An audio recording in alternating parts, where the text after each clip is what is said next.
Hello dear students. तो आज किस लेक्चर में हम लोग पढ़ेंगे elastic deformations, bending of beams.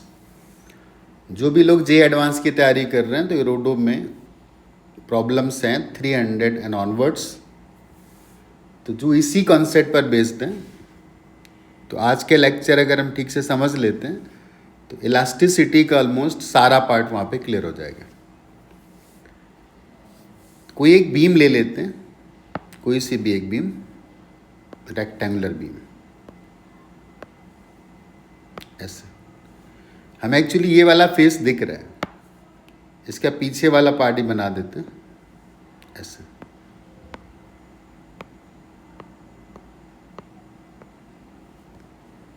ऐसे लेकिन मैं जो बार बार फेस दिखाऊंगा वो एक्चुअली ये वाला दिखाऊंगा, तो बाकी पीछे का जो फेस है उसको इमेजिन करके रखना है। अब क्या करते हैं, एक बीम ले लेते हैं, कोई सी भी बीम। ये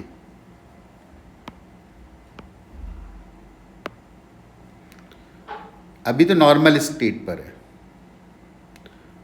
अगर इसको इन सपोर्ट्स के बीच में रख देंगे ना ऐसे, तो इसके वेट की वजह से इसकी बेंडिंग होगी, और बेंडिंग कुछ ऐसे होगी। ये वाला जो प्लेन दिख रहा है ना, ये वाला, ये ऐसे हो चुका होगा, और जब बेंडिंग होगी तो ये वाला प्लेन ऐसे होगा, तो ये वाला प्लेन ऐसे हो चुका होगा, and the rod will look like this. एक चीज हमें क्लियरली समझ में आ रही, ये जो सेंट्रल प्लेन आएगा ना, ये वाला, ये अनडिफॉर्म्ड है। नीचे वाले जो पोर्शंस होंगे इनकी लेंथ बढ़ रही है, और ऊपर वाले जो पोर्शंस होंगे उनकी लेंथ कम हो रही होगी। ये बड़ा ऑब्जर्वेशन है। इस रीजन में कॉम्प्रेशंस आ रहे हैं, और जो ये नीचे वाला रीजन है, एक सेंट्रल प्लेन के नीचे का पूरा पार्ट, वो स्ट्रेच हो रहा है, इलोंगेट हो रहा है, उसकी लेंथ बढ़ रही है। ऊपर कॉम्प्रेशन और नीचे इलोंगेशन। अब कोई भी इलास्टिक बॉडी होगी ना, कोई सी भी इलास्टिक बॉडी है, तो अगर हम उसको डिफॉर्म करते हैं तो अपने ओरिजिनल शेप पे आने की कोशिश करती है। तो वेट ने जो कॉम्प्रेशन क्रिएट किया है ना, कॉम्प्रेशन को ख़त्म करने के लिए यहाँ पे फोर्सेस लगाती इस रीजन में। उन फोर्सेस की वजह से टॉर्क आता है। वो टॉर्क इस रॉड को सीधा करने की कोशिश करता है, और नीचे जो इलांगेशन आ चुका है ना, इस रीजन में भी अंदर फोर्सेज हैं, उनकी वजह से टॉर्क हैं, और वो टॉर्क भी इसको स्ट्रेट लाने की कोशिश करेंगे। तो एक्चुअली वही बताना है कि कितना बेंडिंग मोमेंट होगा, और उसके अकॉर्डिंग ये कर्वेचर कैसे चेंज होगा। ठीक है ना। तो आगे समझते हैं कि इन चीज़ों को सॉल्व कैसे करना है। एक अनडिफॉर्म स्टेट की रॉड लेते हैं ऐसे, अनडिफॉर्म्ड है, ठीक है ना। और एक यहाँ पे सेंट्रल प्लेन ड्रॉ कर देते हैं ऐसे। सेंट्रल प्लेन के किसी डिस्टेंस ऊपर एक प्लेन और ड्रॉ करते हैं, और उतना ही डिस्टेंस नीचे एक प्लेन और ड्रॉ करते हैं। और यहाँ पे कोई 4 पॉइंट्स ले लेते हैं, ये 4 पॉइंट्स 1 2 3 एंड 4। अभी नोटिस कर रहे हो कि 1 2 और 3 4 के बीच का जो डिस्टेंस है वो सेम है, और ये सिमेट्रिकल पॉइंट है मिड पॉइंट से। इनका अपना कोई ना कोई डिस्टेंस होगा, ठीक। अब जब यहाँ पे सपोर्ट लगाएंगे तो ये बीम अपने वेट की वजह से बेंट होगी। जब बेंट होगी ना, तो वो स्ट्रक्चर दोबारा से बना लेते हैं। बेंडिंग के बाद हमें बीम ऐसे दिखेगी। यहाँ पे सेंट्रल प्लेन बना लेते हैं, ये था सेंट्रल प्लेन, ऐसे था, कर्व हो चुका है। और सेंट्रल प्लेन प्रॉपरली बनाते हैं, ये सेंट्रल प्लेन। सेंट्रल प्लेन के ऊपर भी हम लोगों ने एक प्लेन बनाया था, राइट, वही बना लेते हैं ऐसे, इस तरीके से। और सेंट्रल प्लेन के नीचे भी एक बनाया था ऐसे। तो एक बात नोटिस हो रही ना, जो भी प्लेन थे ना वो सब के सब कर्व हो चुके हैं, उनका कोई ना कोई रेडियाई आ चुका है। लेकिन एक बात नोटिस करने वाली कि अगर सिमेट्रिकल लाइन में ड्रॉ करता हूँ ना, तो वो 3-4 पॉइंट यहाँ पे पहुँच चुके हैं, और जो 1-2 पॉइंट्स थे ना, वो यहाँ पे पहुँच चुके हैं। क्लियरली ऑब्जर्व हो रहा है this length is reduced and this length has increased. This point was 1, 2, 3, 4। इसको ऐसे मिला देते हैं, सिमेट्रिकल केस लिए ऐसे, और ये वाला कुछ एंगल होगा, this angle is suppose theta, this angle is theta. Clear? ये विजुअलाइजेशन समझ में आ गया तो चीजें आगे काफी इजी हो जाएंगी। ठीक है ना? यहां से लेकर के ये जो भी पॉइंट था, इसका सेंटर माना है कर्वेचर का, अगर मैं इस वाली डिस्टेंस को r मान लेता हूं, r। क्लियर?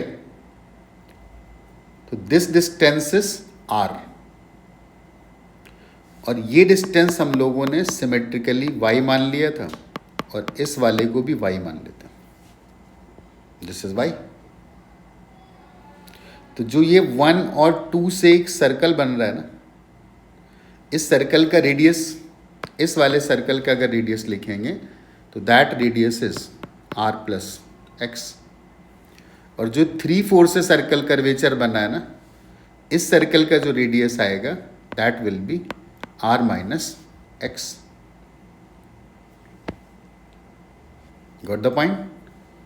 और ये जो सेंट्रल वाला प्लेन था ना, सेंट्रल प्लेन ये वाला, इसकी लेंथ में कोई भी चेंज नहीं आया होगा। This length will remain same. तो पहले इसकी लेंथ को लिख देते हैं, लेंथ ऑफ दिस सेगमेंट। तो इसकी लेंथ को कितना लिखेंगे? रेडियस हमने r माना था, एंगल थीटा माना था, दिस इज r थीटा, और इसकी लेंथ में चूंकि कोई चेंज नहीं आया ना, तो फिर मैं ये भी बोल सकता हूँ कि 1 और 2 के बीच का जो गैप था, 3 और 4 के बीच का गैप था, वो ओरिजिनली भी कितना रहा होगा? जब उसमें चेंज ही नहीं आया और हमने फाइनल r थीटा लिखा है, तो इनिशियली वो r थीटा था। अब इस पार्ट जो r माइनस एक्स रेडियस वाला पार्ट है ना, ये वाला पार्ट, इसकी लेंथ लिखते हैं। तो इसकी लेंथ आएगी arc length angle into radius, तो एंगल तो सेम है and radius is r minus x. ये जो दूसरा वाला पार्ट था ना, इसकी भी लेंथ को लिखते हैं। तो this length is equal to angle into radius and radius is r plus x. एक बात नोटिस करने वाली है कि 1-2 पार्ट की लेंथ में एक इंक्रीमेंट आया, delta L change, and that change is x theta. r theta was the original length and now the length is r theta plus rx, और ये लेंथ इंक्रीज कर चुकी। जो 3-4 के बीच का गैप पहले था वो r थीटा था, and now this gap is r theta minus rx। तो इसकी लेंथ में डिक्रीज आ चुका है, और वो डिक्रीज कितना आ चुका है? rx। आई होप ये बात सबको क्लियर हो गई होगा। ठीक है ना? अब थोड़ा सा विजुलाइजेशन और बढ़ाते हैं, अ लिटिल मोर। ये जो हमने 1 और 2 लिया था ना, तो यहाँ पर एक पूरा का पूरा रॉड का सेगमेंट ले लेते हैं। ये मैंने बोला था इसको 3D में देखना है तो उसके पीछे भी कुछ पार्ट होगा। अब चूंकि हमने इस डिस्टेंस को माना था x, राइट, तो इसकी अपनी कोई ना कोई थिकनेस आएगी और उस थिकनेस को मान लेते हैं dx। यहाँ पर एक्चुअली इसकी थिकनेस को मान लिया dx, और इसकी जो डायमेंशंस हम लोगों ने ली थी ना, जब हम लोगों ने बीम बनाई थी ऐसे करके कुछ इस तरीके से, तो ये वाली डायमेंशन a मान लेता हूँ and this dimension is suppose l, या b मान लेते हैं, l तो लेंथ को मान लेते हैं, दिस इज b। तो ये जो 3 और 4 के बीच में स्ट्रिप दिख रहा है ना, तो इस स्ट्रिप का क्रॉस सेक्शनल एरिया कितना होगा?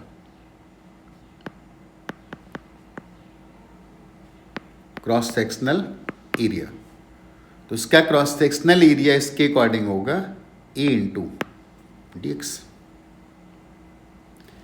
इसमें स्ट्रेन प्रोड्यूस हुआ है, उस स्ट्रेन की वैल्यू लिख देते हैं नीचे वाले पार्ट पर। Strain strain equal to change in length, और चेंज इन लेंथ कितना था, x theta divided by original length, and original length was r theta, then this is x divided by r. I hope ये बात clear हो गई होगी। तो strain की वैल्यू आ गई एक्स बाई आर। ये जो सेगमेंट था ना, इट वॉज, अगर थीटा में स्मॉल मानता तो बोलता है कि ठीक है लगभग ये स्टेट की तरह बिहेव कर रहा होगा। तो इसकी ओरिजिनल रॉड की लेंथ थी R theta, and now the length is R theta plus X theta. तो change in length is X theta divided by R theta, that is strain. Strain की वैल्यू हमको मिल गई। इसमें यंग मॉडुलस का result use कर लेते हैं। Young modulus equal to stress by strain. तो यहाँ से हम लोग लिख सकते हैं stress is equal to young modulus into strain. Stress का मतलब होता है फोर्स पर यूनिट एरिया। तो इसको बाहर से किसी ने खींचा होगा F, तो इंटरनल फोर्स जो प्रोड्यूस हुआ होगा वो भी F रहा होगा। तो कोई सा भी फिलहाल तो अभी मान लो, अगर हमें एक्सटर्नल चेक करना है तो आउटवर्ड लग रहे हैं, इंटरनल वो कोशिश कर रहा होगा कि उसकी लेंथ कम हो जाए, तो इंटरनली जो कोशिश हो रही होगी इंटरनली F लग रहा होगा। तो स्ट्रेस को हम लोग लिख सकते हैं force divided by area. Force F मान लेते हैं और एरिया हम ऑलरेडी निकाल चुके हैं, या ए डी एक्स ना लिखना चाहें तो इसका एरिया हम लोग सिंपली लिख देते हैं डी ए, जो एक्चुअली डी ए लिखा जाता है। ठीक, y into strain, and strain is x divided by r. तो यहाँ से फोर्स की वैल्यू आ गई कितना, y divided by r into x into d. इतनी बात समझ में आ गई। तो ये तो हमको ये पता चल गया कि इस पॉइंट पर कितना फोर्स लग रहा है। अब ये पॉइंट सेंट्रल प्लेन से एक्स डिस्टेंस नीचे था, इलोंगेटेड था। तो मैं अगर यहां पे टॉर्क निकालता ना कि कितना टॉर्क लग रहा होगा सेंट्रल प्लेन के अबाउट, तो इंटरनल टॉर्क ये कोशिश कर रहा होगा, इसकी लेंथ को रिड्यूस करने की कोशिश कर रहा होगा, कुछ ऐसे फोर्स लग रहा है इंटरनल। एक्सटर्नली तो जो बाहर का पार्ट है उसे बाहर खींच रहा है, अंदर का पार्ट उसे अंदर खींच रहा है, तो वो उससे एक्चुअली रिस्टोर करना चाह रहा है। तो हम रिस्टोरिंग टॉर्क निकाल रहे हैं। तो चूंकि सेंट्रल प्लेन अनडिफॉर्म्ड है तो हम टॉर्क निकालेंगे सेंट्रल प्लेन के अबाउट। तो force is F and perpendicular distance is x.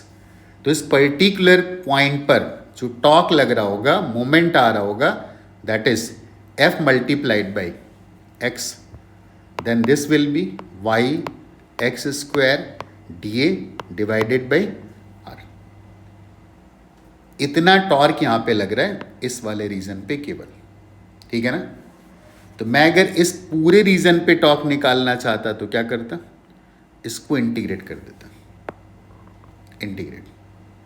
अब x की वैल्यू को 0 से लेकर के यहां तक इंटीग्रेट कर सकते हैं, वेरी करा सकते हैं, जो भी आएगा।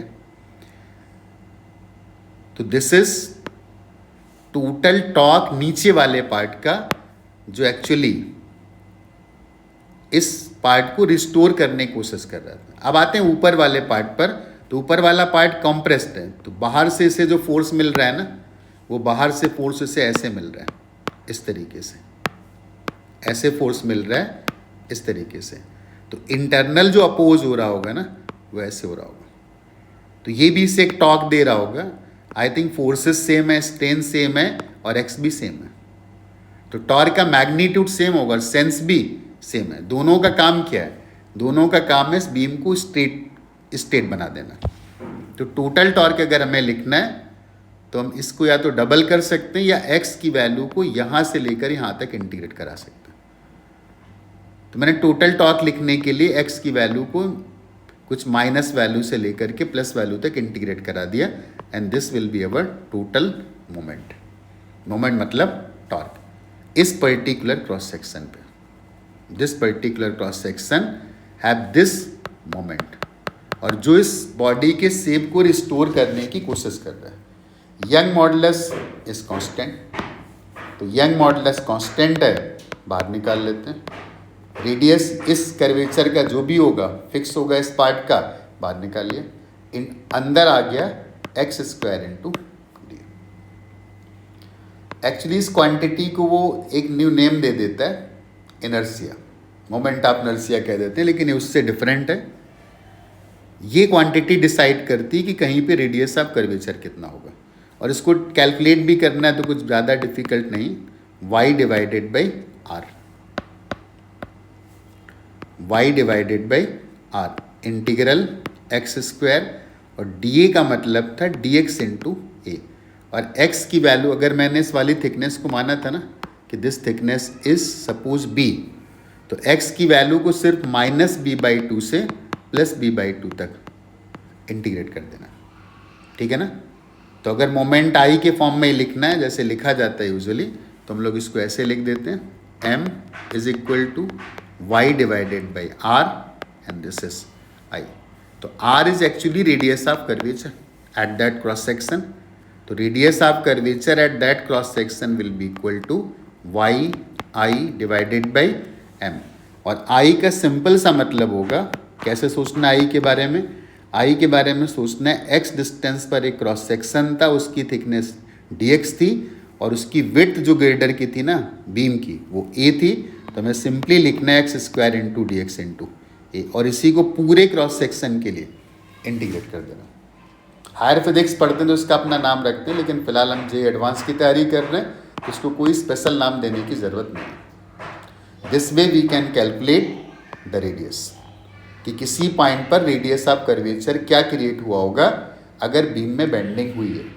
इस रिजल्ट का यूज हम सब जगह कर सकते हैं, इवन इफ अगर कोई बीम ऐसे है ना जो एक पॉइंट पर फिक्स कर दी गई और अपने वेट की वजह से वो ऐसे करके ट्विस्ट हो जाती है, तो इस रिजल्ट का यूज हम कहीं भी कर सकते हैं। अगर यहाँ पर हमसे पूछता है रेडियस ऑफ कर्वेचर क्या है, तो हमें क्या निकालना होगा, अगर रेडियस ऑफ कर्वेचर पूछता है तो हमें यहाँ पर टॉर्क निकालना होगा, यंग मॉडुलस पता होगा, और इस पार्ट के लिए हमको कैलकुलेट करना होगा क्या, integral x square into d ए, तो हमें इस पॉइंट का रेडियस ऑफ कर्वेचर मिल जाएगा। इरोडोव का जो प्रॉब्लम नंबर 300 है ना, उसमें यही पूछा गया, और उसने पूछा है कि इस पार्ट पर रेडियस ऑफ कर्वेचर कितना आ रहा होगा। तो इस पॉइंट पर अगर हमें रेडियस ऑफ कर्वेचर कैलकुलेट करना है, यंग मॉडुलस की वैल्यू लिखेंगे, और इस पॉइंट पर सारे वेट ने जो भी टॉर्क लगाया होगा उस टॉर्क की वैल्यू निकालेंगे, और इस पॉइंट के लिए integral x square into d a जो भी वैल्यू आएगी वो कैलकुलेट करेंगे, and directly we will find the radius of curvature at this point. ऐसा लग रहा है कि सारी बातें समझ में आ गई।